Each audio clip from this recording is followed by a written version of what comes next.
The first time I realized how quickly a room could fracture under the weight of a single question, I wasn't standing in a courtroom or in the middle of some personal scandal. I was standing under bright lecture hall lights, looking out at rows of strangers who had come expecting a lesson and were about to reveal far more about themselves than they intended. My name is Evelyn Mercer. I'm 42 years old. And if there is one thing I have learned after years of teaching moral philosophy, it is this. People love the idea of being good far more than they love the cost of proving it. That afternoon, the hall was almost too polished. Sunlight leaked through the tall windows in thin gold strips.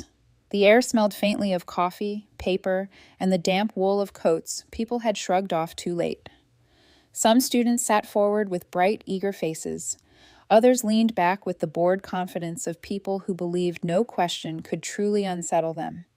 A few older attendees had the measured posture of professionals, lawyers, doctors, maybe civic officials, people used to hearing difficult things without visibly reacting. Those were always the most interesting ones. I walked to the center of the stage and let the silence gather before I spoke. "Suppose," I said, "that you're driving a trolley car." A few heads tilted, a few smiles appeared. Something about the simplicity of the opening always made people careless. Your trolley is racing down the track at 60 miles per hour. At the end of the track, 5 workers are repairing the rails. You try to stop, but the brakes fail. You know, with absolute certainty, that if the trolley continues on its current path, all 5 will die. By then the room had gone still. Not because they were frightened yet, because they were imagining it. The shriek of metal, the helpless speed, the awful fact that there wouldn't be enough time. I let the image settle. Then you notice something. Off to the right, there is a side track. On that side track stands one worker. If you turn the wheel, the trolley will kill him instead. 1 dies. 5 live. I paused and looked at them. What is the right thing to do? Silence, then movement. Hands began to rise. First a few, then most of the room. Of course. There is a kind of moral confidence people carry when mathematics disguises violence. I nodded, slow and thoughtful, as though this were no surprise to me. In truth, it never was. Most people will choose the lever. Most people will choose the sidetrack. Most people will tell themselves they are choosing life, when what they are really choosing is which death they can live with. A young woman in the 3rd row stood when I invited responses. She had the clear, steady voice of someone accustomed to being right in public. "It would be wrong not to turn," she said. "If 5 people die when you could have saved them, then you're responsible for that too." Several people nodded. Someone murmured, "Exactly." I folded my hands lightly in front of me. "So responsibility can come from failing to act?" "Yes," she said, more confident now. "Absolutely." A man near the aisle raised his hand next. He looked older than the others, maybe a graduate student or a visiting guest. "It's tragic either way," he said, "but the numbers matter. 5 lives are worth more than 1. That's not cruelty, that's reality." There it was. The clean logic people reach for when they want morality to behave like arithmetic. I took a few steps across the stage, the sound of my heels quiet against the wood. "And those of you who would not turn the trolley?" I asked. Far fewer hands. One man in the back stood slowly, already looking as if he regretted it. "Because that logic can excuse anything," he said. "Sacrifice a few to save many. People have used that argument to justify some of the worst things in history." The room shifted, not loudly, just enough. I watched him for a moment. He was nervous, but he wasn't wrong. That was the trouble with these rooms. The disagreement always arrived before the self-awareness. "So you would let the trolley continue?" I asked. His jaw tightened. "I think yes." A quiet murmur passed through the crowd. Some were bothered by him. Some were bothered because a small part of them understood him. I could feel the room beginning to divide, not just by opinion, but by temperament. Those who valued outcomes.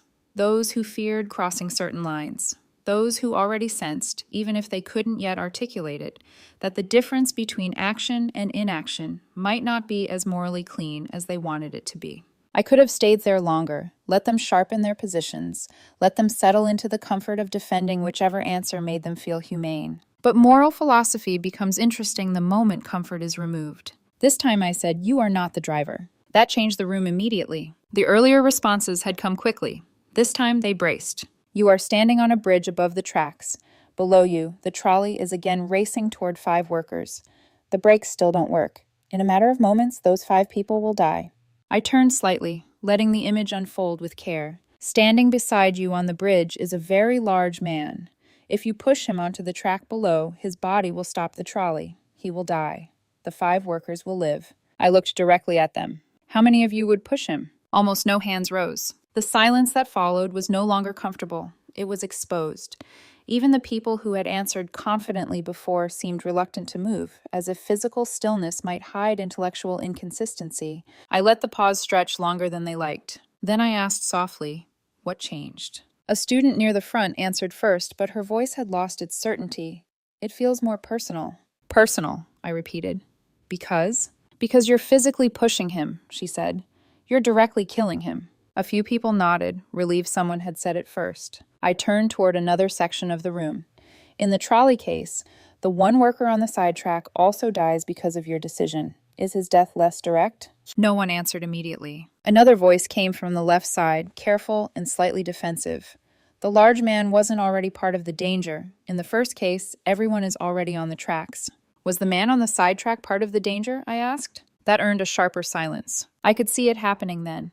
That subtle collapse behind the eyes when people realize their instincts have outrun their principles. One young man gave a short, nervous laugh that died almost instantly. It's just different, he said. Yes, I said gently. It feels different. But why?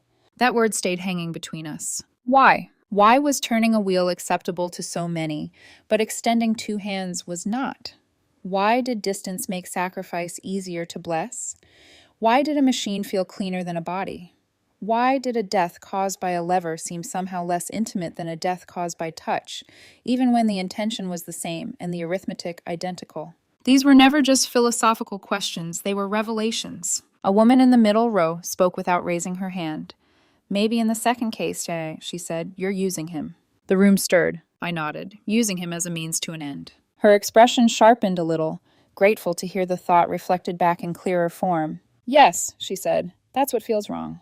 I repeated her words slowly, as much for the rest of the room as for her. Using a person not as someone with a life of his own, but as an instrument. That phrasing landed harder than the earlier answers. I could tell from the way several people looked away. Once morality stops sounding like a game and starts sounding like a mirror, people become much less eager. I moved toward the edge of the stage. So let me ask you this, I said. If there were a button beside you, and pressing it opened a trapdoor beneath the large man's feet, would that make it better? A few uncomfortable smiles flickered. Someone whispered, no. Why not?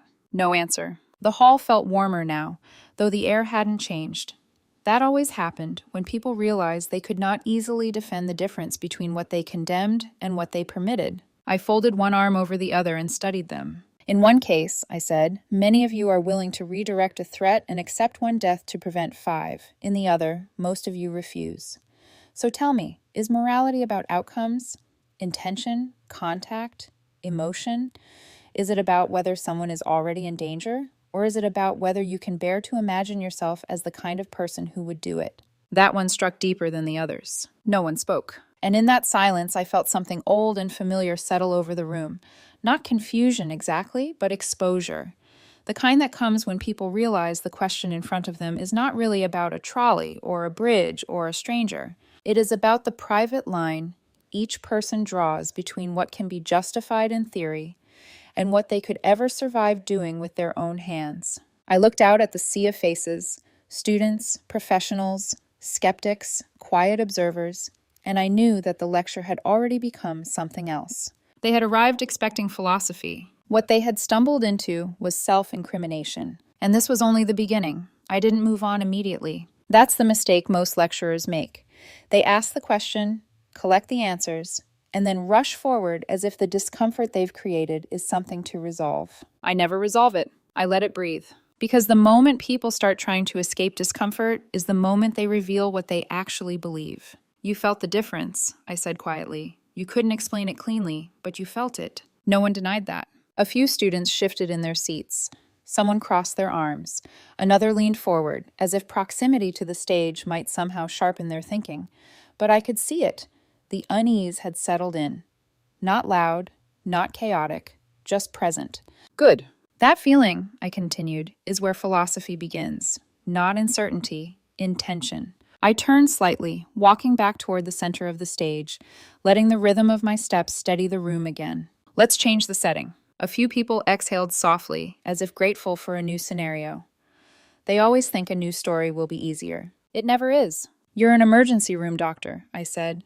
"It's late. You're the only one on duty. 5 patients arrive at once. They've all been in a serious accident. None of them are critically injured, but without treatment, they will die." I paused just long enough. Then another patient is brought in. His injuries are far worse. He will die without immediate full attention. If you treat him, you won't have time to save the 5 others. The room leaned in again. Familiar structure, new skin. "What do you do?" I asked. This time, fewer hands rose immediately. People were thinking harder now, or maybe they were hesitating more. A man near the front spoke without waiting to be called. "You save the 5. There was less confidence in his voice than the earlier answers. Still firm, but not clean. "Why?" I asked. "Because it's the same logic," he said, though even he sounded like he wasn't fully convinced. "More lives saved." "More lives saved," I repeated. I let the words hang. "And the severely injured patient?" I asked. He hesitated. "He dies." No one reacted outwardly, but I could feel it, the shift. It was easier to redirect a trolley than to look a person in the eyes and decide they were not the one you would save. A woman raised her hand slowly this time. "It feels different," she said, "because you're choosing not to help someone right in front of you." "Not helping," I said, "versus causing harm." She nodded quickly, relieved to hear it phrased that way. I watched her for a moment. "And if you treat the severely injured patient," I asked, "are you not also choosing not to help the 5? That slowed her. The room tightened again, not visibly, but internally. People were starting to feel the trap, not because I had created it, but because their own reasoning had. Another voice came from the side.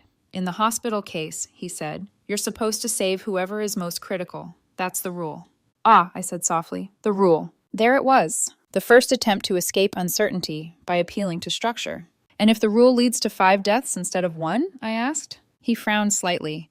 "Then maybe the rule is wrong." "Or maybe," I said, "the rule exists because we don't trust ourselves to make that decision in the moment." That landed. People don't like hearing that their moral systems are sometimes built not to find truth, but to protect them from responsibility. I let the silence stretch again. Then I took one more step deeper. "Let's make it harder." A few nervous smiles appeared. They knew what that meant now. "You are a transplant surgeon," I said. No one shifted this time. They stayed very still. "You have 5 patients. Each of them will die without an organ transplant. 1 needs a heart. 1 needs a liver. 2 need kidneys. 1 needs a lung." Yeah. I let the list settle, each life given just enough weight to feel real. "You have no donors." I paused. "Then a healthy man walks into your clinic for a routine checkup. Perfect match for all 5. The room froze. Even the air felt heavier. "You could," I said quietly, "take his organs. 5 people would live, 1 would die." No one moved. Not a single hand. Not a single voice. I watched them carefully. This was always the moment. The point where logic, stripped of distance, became something almost unbearable. "Well?" I asked softly. "Why not?" A woman shook her head immediately. "That's murder."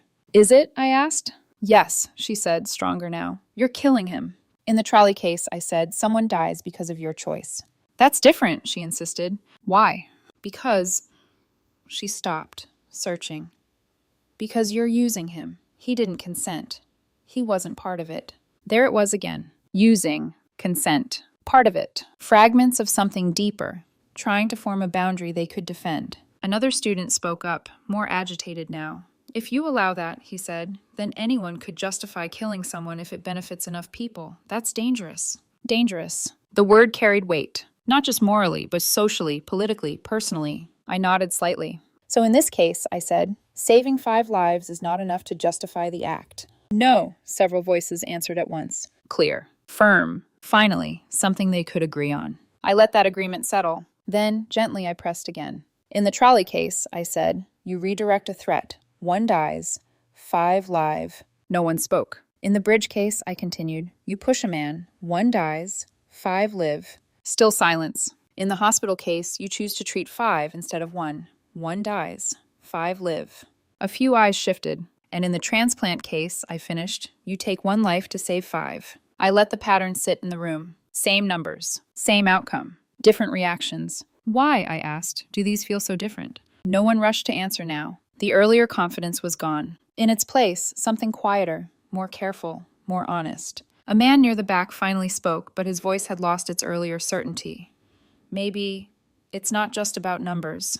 I smiled faintly. "No," I said, "it isn't." Another voice followed, slower, almost reluctant. "It's about what kind of action it is. What kind of action, I repeated. And what kind of person it makes you, someone added. That one lingered, longer than the others. I nodded. Yes, because that was the truth they had been circling from the beginning. Not just what happens, but who you become when you choose it. I stepped back slightly, giving the room space again. You've just encountered, I said, one of the central tensions in moral philosophy. I didn't name it yet. Names give people something to hide behind. Instead, I let them feel it. The idea, I continued, that the right action is the one that produces the best outcome, the greatest good, the most lives saved. A few heads nodded cautiously. And the opposing idea, I said, that some actions are simply wrong, no matter the outcome, no matter the numbers, no matter how many lives you could save. That drew a deeper silence, because now they could see it. Not clearly, not fully, but enough. Two forces, pulling in opposite directions, and no clean way to satisfy both. I looked out across the room, across all those faces that had come in expecting answers, and were now holding questions they couldn't easily put down. This course, I said quietly, is not about giving you the right answers. A few people shifted. It's about showing you the structure of the questions. I paused.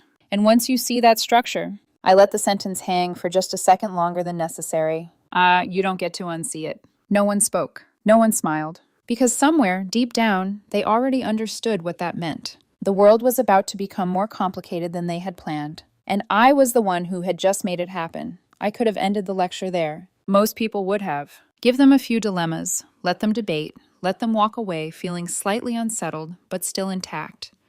Still able to return to their lives without anything truly breaking. But that was never the point. I didn't teach philosophy to comfort people. I taught it because once you begin asking certain questions, comfort stops being an option. I stood there for a moment longer, watching them. Not as a crowd, but as individuals. Each one carrying their own quiet logic, their own private limits, their own unspoken justifications. You're starting to see it, I said softly. No one responded. They didn't need to. That kind of recognition doesn't show up in words. It shows up in stillness, in the way people stop shifting in their seats, in the way their eyes stay fixed a little longer than they used to. The difficulty isn't that these questions are complicated, I continued. It's that they force you to confront something you can't easily control. I let that settle. Yourself. A faint tension passed through the room, not resistance. Something deeper than that, something closer to exposure. I walked slowly toward the edge of the stage again, lowering my voice just enough that they had to lean in to follow. Most people think moral philosophy is about learning theories, I said. Principles, frameworks, arguments you can use to defend a position. A few heads nodded automatically. That's the surface, I said. I paused. What it actually does is stranger. Silence. It takes the things you've always assumed were obvious and makes them unfamiliar. That landed harder than I expected. I could see it in the way a few people frowned slightly, as if they were already beginning to feel it happen. The idea that killing is wrong, I continued. The idea that saving lives is good. The idea that intention matters, that fairness matters, that responsibility matters. I let each one sit for a fraction of a second. These feel solid, I said, stable, like something you can stand on. I shook my head just once, until you start asking why. No one moved. Because that was the moment the ground shifted. I had seen it before, hundreds of times. The exact point when people realized that the beliefs they had carried for years, decades, might not be as secure as they thought. Why is it wrong to kill one person to save 5? I asked quietly. No immediate answer. Is it because of the outcome? I continued. Because more people die? But in the transplant case, more people live. A few eyes dropped. Is it because of intention? But your intention in all these cases is the same, to save lives. Someone shifted uncomfortably. Is it because of rules? I asked. Because we've decided as a society that certain actions are forbidden no matter what? A pause. Then why those rules? Why those boundaries? What makes them justified? The room had gone completely still now. Not passive? Engaged. Held. That's the danger, I said softly. A few people looked up at that word. Danger? Someone echoed faintly. Yes, I said. I let my voice steady, not dramatic, just certain. Because once you start asking those questions, you don't just examine the world. I looked directly at them. You examine yourself. That was when the silence deepened. Not empty, heavy. Why do you feel the way you feel about these cases? I asked. Where does that instinct come from? Is it something you've reasoned through, or something you've inherited? No one answered. Because most people already knew the answer to that. I took a slow breath. There's a philosopher, I said, who once described philosophy as an activity that makes the familiar strange. I didn't name him. Names give distance. And once something becomes strange, I continued, you can't quite return it to what it was before. A student near the front frowned slightly. So, what are we supposed to do with that? She asked. It wasn't a challenge. It was a genuine question. The kind people ask when they sense something shifting under their feet and want to know if there's still somewhere safe to stand. I held her gaze for a moment. You live with it, I said. That answer didn't comfort her. It wasn't meant to. You live with the fact that the reasons you give for your beliefs may not be complete, I continued. You live with the possibility that your instincts might conflict with your principles, that your principles might conflict with each other. A quiet breath moved through the room, and you keep thinking. That was the part most people didn't like. Thinking is easy when it confirms what you already believe. It becomes something else entirely when it starts pulling those beliefs apart. I turned slightly, letting my attention move across the entire hall again. There's a temptation, I said, when you reach this point. A few people looked up, to step back, to say that maybe there are no real answers, I continued. That morality is just a matter of opinion, that right and wrong are just perspectives, that everyone is entitled to their own view. A few subtle nods, relief almost. I recognized it immediately. That's one way out, I said. Then I shook my head. But it's not a very satisfying one. The nod stopped. Because if everything is just opinion, I said, then nothing is really at stake. No action is truly wrong. No injustice is truly unjust. It's all just preference. That sat heavily. Because even the people who had been tempted by that escape knew instinctively that it didn't feel right. So we're left here, I said quietly. I gestured not to the room, but to the space between them, the tension itself. Caught between answers that feel incomplete and uncertainty that feels uncomfortable. No one spoke. I stepped back, giving them just enough distance to absorb it. This, I said, is where philosophy actually begins. Not in textbooks, not in definitions. Here, in this moment, when you realize that the questions are deeper than you expected, and that you are already part of them. I paused. Then, softer now. And the unsettling part, a few eyes lifted again. And is that these questions don't stay in this room. That shifted something, because now it wasn't abstract anymore. They follow you, I said, into your decisions, your relationships, your work, the way you judge other people, the way you justify your own choices. I let that sink in. They show up when you decide what matters more, loyalty or honesty, safety or fairness, rules or outcomes. No one looked comfortable anymore. Good, because comfort would mean they hadn't understood. I folded my hands lightly in front of me. You don't get to choose whether these questions exist, I said. A pause. You only get to choose whether you face them. And for the first time since the lecture began, no one even tried to answer. I didn't dismiss the room. No one reached for their phones. No one stood up. The usual signals, the quiet shuffle of bags, the scrape of chairs, never came. They stayed. That was how I knew we had crossed the line. Not into understanding, into involvement. I let the silence hold for a few seconds longer, then turned back toward the board behind me. Not to write, just to shift the frame. Sometimes people need the illusion that something new is beginning, even when it's only a deeper version of what they've already stepped into. There is a way of thinking, I said, that tries to answer these questions by focusing only on outcomes. A few heads lifted slightly. The tone had changed. Less confrontation, more structure. Good. They argue, I continued, that the morally right action is the one that produces the greatest overall good. I paused. The most happiness, the least suffering, the best balance. A man near the front nodded faintly, as if something had finally clicked into place. That seems reasonable, he said. That's basically what we were saying earlier. Save the most people. Yes, I said, that's the idea. I didn't say the name yet. Names make things feel finished. And nothing about this was finished. But, I added, the moment you take that idea seriously, it starts asking more from you than you expect.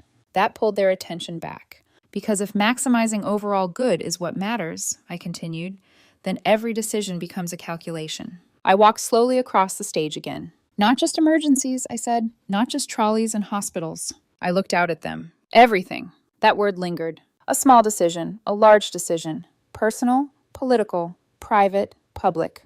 A few people shifted, because they could already see where that was going. If your actions can increase happiness or reduce suffering, I said, then the question becomes, why wouldn't you choose the option that does the most of that? No one answered, because that question doesn't sound threatening at first, until you realize how far it reaches. I stopped walking. Let me show you what I mean. This time, I didn't change the scenario immediately. I changed the tone. You are not in a lecture hall, I said quietly. The room stilled again. You are at sea. A few brows tightened. The shift was subtle, but they felt it. There has been a shipwreck, I continued. The storm lasted longer than anyone thought it would. The hull gave way. The vessel didn't sink cleanly. It broke apart. Wood, rope, fragments, everything scattered. I let the image form slowly. You survived, I said. No one moved. Not many did. I turned slightly as if looking past them. You are in a lifeboat, 4 of you. My voice lowered just a fraction. The ocean stretches in every direction. No land, no ships, no signal. A breath moved through the room. You have no food. Silence. Days pass. I didn't rush it. Then more days. Someone shifted in their seat. You begin to weaken. Your thoughts slow. Your body starts to fail. I watched them carefully. This wasn't a puzzle anymore. It was a descent. There is a boy with you, I said. That detail always mattered. 17, maybe younger. He wasn't part of the crew. He was just there, caught in the same disaster. A pause. He drinks seawater. A few people flinched. He doesn't understand what it's doing to him. Or maybe he does, but he's too desperate to stop. I let the silence deepen. He grows weaker faster than the rest of you. No one spoke. No one even tried. Days pass, I repeated. Then, one of the men looks at the others. I didn't describe his face. I didn't need to. You're all thinking the same thing, I said. I let that sentence sit longer than any before it. Because they were, even now in their seats, far from any ocean, far from any real danger. They knew. If nothing changes, I continued quietly, all 4 of you will die. A breath. But if one of you dies... No one moved. The others might live. The word might echoed without sound. I stepped forward slightly. The boy is already dying, I said. He's weaker. He won't last as long. The room felt smaller now. He has no family with him, no one who will know what happened. That detail landed harder than it should have, and one of the men says it. I paused. Better one than all. No one looked at anyone else now. Their eyes stayed forward, fixed, trapped in the same thought. I didn't soften it. I never do. They kill him, I said. No one reacted outwardly, but I saw it. The tension, the quiet recoil. They survive, I continued, for days, feeding on what they have done. A pause. Then a ship appears. I let that arrive slowly. They are rescued. No one breathed. And later, I said, when the story becomes known, I stopped just short of finishing the sentence, because they already knew. The question wasn't what happened. It was what it meant. I looked across the room again. No one was comfortable anymore. No one was confident. Good. Was it wrong? I asked. No hands. No immediate voices. Just silence. The kind that comes when the answer is no longer obvious. But refusing to answer feels like its own kind of admission. I stepped back slightly. 4 lives saved, I said quietly. 1 life taken. I let the numbers sit. Simple. Familiar. Terrifying. Does the reasoning we used earlier still apply? No one answered, because now the numbers had weight. Now the logic had a face. And something about that made it harder to say out loud. I folded my hands again. This is not a thought experiment, I said. That shifted everything. It happened. A few heads lifted. Not relief. Something closer to dread. Real people, I continued. Real hunger. Real fear. A real decision. I let the room absorb that. Now tell me, I said softly. I didn't raise my voice. I didn't need to. Were they justified? No one spoke. Because this time, there was no clean place left to stand. No one answered immediately. That was new. Earlier, they had rushed to fill the silence, eager to prove something, to claim a position before someone else did. Now, the silence stretched and stayed. I let it, because hesitation is where honesty begins. Finally, a voice from the middle rose, uncertain, but unable to stay quiet any longer. They were desperate. Not a defense. Not exactly, but close enough. I nodded slightly. Desperate. The word moved through the room, softer than before, but heavier. Another voice followed, quicker this time, almost protective. They would have all died. A few heads nodded. That argument felt familiar, safer. It echoed the earlier logic. I repeated it carefully. So killing 1 person to save 4 is justified? No one said yes. Not directly, but I could see it forming. The instinct to protect the survivors, to soften the act, to reframe it as something tragic but necessary. A man near the aisle leaned forward. It's not the same as murder, he said. It's survival. I turned toward him. What's the difference? I asked. Some insurance, I asked. He hesitated. They didn't want to do it, he said. They had no choice. No choice. That phrase always appears when people want to separate themselves from responsibility. I tilted my head slightly. No choice. or no acceptable alternative? That slowed him, because those are not the same thing. Another student spoke, quieter now. If they hadn't done it, they all would have died. Yes, I said. I didn't argue. I didn't interrupt. I let them build the defense themselves. Then isn't it better that some survived? She added. There it was again. Better. The same word, dressed in a different situation. I nodded slowly.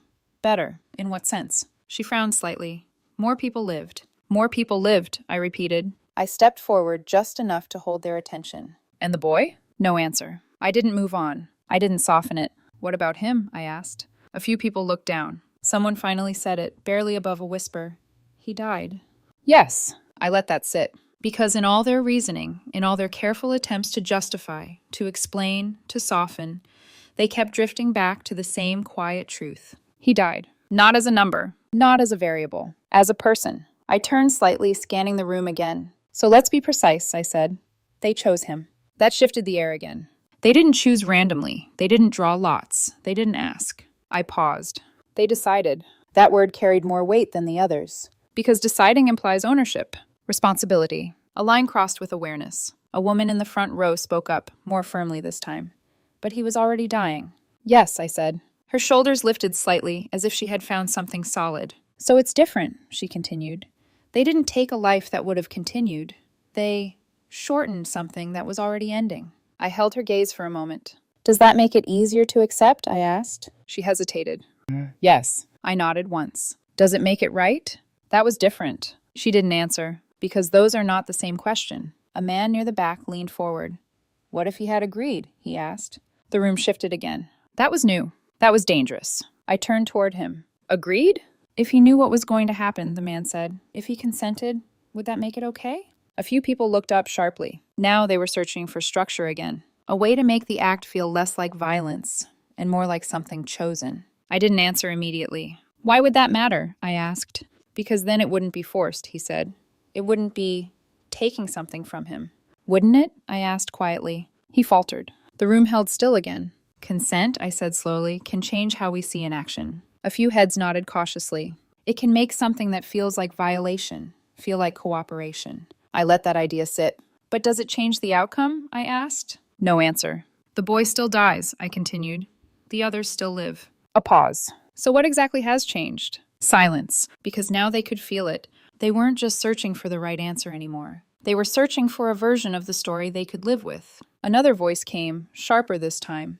What if they had drawn lots? A woman asked. Made it fair? That word landed differently. Fair. It always does. I nodded slightly. A lottery. Yes, she said, more confident now. Then no one is singled out. Everyone has the same chance. It's equal. Equal. The room leaned toward that idea. You could feel it. Because fairness has a strange power. It can make even terrible outcomes feel structured. Acceptable. I stepped closer. So if they had drawn lots, I said, and the boy lost, I let the sentence trail just long enough. Would that make it right? The room hesitated again. Not as quickly as before, but not as confidently either. It would make it more just, someone said. More just, I repeated. I considered that for a moment. Does fairness make an action moral? I asked. No one answered immediately, because they could feel the trap again. Fairness distributes harm. It doesn't erase it. I let the silence stretch. Then, imagine, I said, that the lottery included you. That changed everything. Several people shifted in their seats. You draw a number, I continued, and it's yours. A pause. Would you still call it fair? No one spoke. Because fairness feels very different when it stops being abstract. I stepped back slowly. Notice what's happening, I said. My voice wasn't sharp. It didn't need to be. You're moving between different ways of justifying the same act. A few eyes lifted. First, it's survival, then numbers, then consent, then fairness. I let each word land. Each one gives you a reason to accept what otherwise feels unacceptable. The room had gone very quiet again. Not confused, aware. You're not just answering a question, I said. You're negotiating with your own limits. That was the truth of it. Not logic, not theory. Negotiation between what they could defend and what they could live with. I folded my hands lightly again. So I'll ask you again, I said, softer now. No pressure, no urgency, just the weight of it. They killed him. A pause. They survived. Another. Were they justified? This time the silence wasn't empty. It was full. Full of conflict. Full of recognition. Full of something none of them could easily put into words. And that was exactly where I wanted them. Because once a person reaches that point, there is no simple way back. No one broke the silence. Not because they didn't have thoughts, because none of those thoughts felt complete anymore. I let the room sit in it, just long enough for the discomfort to settle into something deeper than confusion, something closer to awareness. Then I spoke. By now, I said quietly, you've probably noticed something. A few eyes lifted. You're not arguing about one case anymore. I took a slow step forward. You're circling around 3 different ideas. That sharpened their attention. Structure always feels like relief, even when it isn't. The first, I said, is the idea that some actions are simply wrong, no matter what. A few people nodded immediately. Killing an innocent person, I continued. Using someone as a means to an end. Crossing a line that, once crossed, cannot be undone by good outcomes. That one felt solid to them. You could see it, something they wanted to hold on to. The second, I said, is the idea of fair procedure. That drew more cautious reactions. If harm must happen, I continued, then it should be distributed equally. No one singled out, no one chosen arbitrarily, a system that treats people the same. The word same lingered. And the third, I paused, is consent. That one landed more quietly. The idea that if a person agrees, if they choose, then what would otherwise be unacceptable becomes permissible.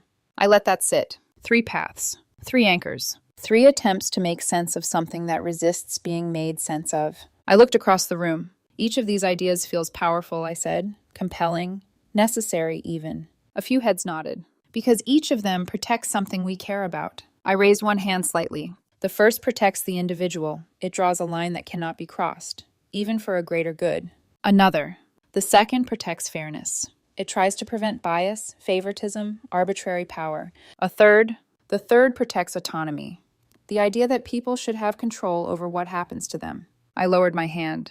3 principles, I said. And yet, I let the pause stretch. None of them fully resolves the case. That was the part they didn't want. The lack of closure. If killing is always wrong, I continued, then the survivors should have done nothing, and all 4 would have died. Silence. If fairness matters, I said, then perhaps a lottery would have made the decision more just, but someone still dies. A few people shifted. And if consent matters, I added, then we might imagine a scenario where the boy agrees, but we still feel something deeply unsettling about it. No one spoke, because they could feel it now. Each principle helps, but none of them solves it. I stepped closer to the edge of the stage. So what does that tell us? I asked. No answer. It tells us, I said softly, that morality is not a single idea. That landed differently. It's a tension, I continued, between values that don't always fit together. I let that settle. Respect for individuals, concern for outcomes, fairness, freedom. I shook my head slightly. They pull in different directions. A quiet breath moved through the room, and when they do, I paused.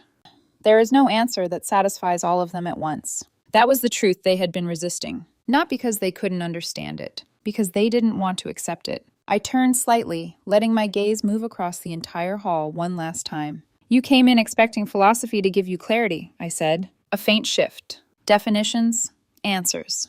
A way to separate right from wrong cleanly. I gave a small, almost sympathetic smile. That's not what it does. Silence. It complicates things, I said. It forces you to see conflicts you could ignore before. A few people looked down. It removes the comfort of simple certainty. That one stayed, and it replaces it with something harder. I let that word hang. Harder. Responsibility. No one moved. Because now the weight had shifted completely. Not onto the cases. Onto them. You don't get to hide behind instinct anymore, I continued. Or tradition. Or what feels obvious. A pause. You have to decide what you believe, and why. I stepped back slowly. And then, I added, you have to live with that. The room had gone completely still again. Not uncertain. Not confused. Changed. That was the difference. I looked at them one last time. These questions, I said quietly, don't stay here. A few eyes lifted. They follow you. Into silence. Into conversations. Into decisions no one else sees. They show up when something is at stake, I continued. When there is pressure. When there is fear. When there is something to gain. Or something to lose. No one spoke, because now they understood. This wasn't about trolleys, or lifeboats, or strangers. It never was. It's about you, I said. Soft, final, the line you draw. A pause, and whether you recognize it when the moment comes. I let the silence close over the room. No conclusion, no resolution, just the weight of it, because the truth was, they would leave this room. They would go back to their lives. But something had shifted, And once that shift happens, it doesn't undo itself.